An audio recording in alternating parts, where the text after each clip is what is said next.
აი ახლა უკვე აქ შემოდის პირველ სავარჯიშოში, აი აქ რაც ვახსენე, ის გამოჩნდა აი აქ. ესე იგი, ცვლადი გვაქვს შექმნილი სახელად ისევ x-ი და აი აქ უკვე int input enter number. როდესაც input-ი ხომ გავიარეთ წინა სავარჯიშოში. int-ს როდესაც დავუწერთ წინ, უკვე ამით ჩვენ ვეუბნებით, რომ ჩვენ აუცილებლად უნდა შევიყვანოთ მთელი რიცხვი. აი მაგალითად runs დავაწვევი და თუ შევიყვან 25.8 და enter-ს დავაჭირე, შეცდომა იქნება, იმიტომ რომ ეს x-ი, ანუ ეს ცვლადი ელოდება integer-ს, ანუ integer-ი უნდა შევიყვანო, integer-ის გარდა ვერაფერს ვერ შევიყვან, ანუ მთელი რიცხვი. კარგი, დავაჭირეთ runs, შევიყვანეთ მთელი რიცხვი, 26-ზე შევიყვანოთ ისევ, enter-ს დავაჭირე და ესე იგი მიბეჭდავს თავიდან tips და ეს არის integer-ი, შემდეგ მიბეჭდავს x და რაც შევიყვანე იმას დამიბეჭდავს, ანუ 26, ანუ x-ში არსებულ მნიშვნელობას ხო, ცვლადის სახელი მივწერია აქ და მაგიტომ ბეჭდავს 26.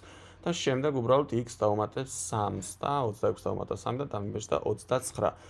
მე თუ აი ამ x ჩავსვამ ბრჭყალებში, აი თავში ბრჭყალი რომ დავუწერო და ბოლოშიც ბრჭყალი და გავუშვი და მაგალითად შევიყვანე 27 ამჯერად, რა აქვს მნიშვნელობა, რასაც შევიყვან 27, კი ბატონო ეს ინტეჯერი დამიწერა, რომ ინტეჯერ კლასს მიეკუთვნება, ამ ცვლადის ტიპი არის ინტეჯერი, ეს დამიბეჭდა, მაგრამ აქ უკვე 27 კი არ დამიბეჭდა, x-ი დამიბეჭდა, იმიტომ რომ x-ი ბრჭყალებში მაქვს ჩასმული ეს წინა ვიდეოებში განვიხილეთ, რომ როდესაც ბრჭყალებში ვსვამთ, უშუალოდ ის დაიბეჭდება, რაც გვაქვს ჩასმული ბრჭყალებში, აუცილებლად, ანუ როდესაც ბრჭყალების გარეშე ვწერ, აუცილებლად ეს უნდა იყოს ცვლადის სახელი და ცვლადში არსებული მნიშვნელობა რაც არის, იმას დამიბეჭდავს.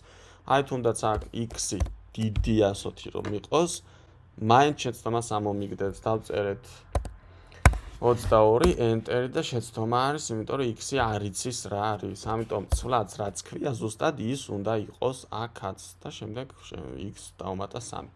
კარგი, runs დავაჭირეთ, ახლა ვნახოთ რომ სწორი არის, კი ბატონო, next დავაჭიროთ, გადავედით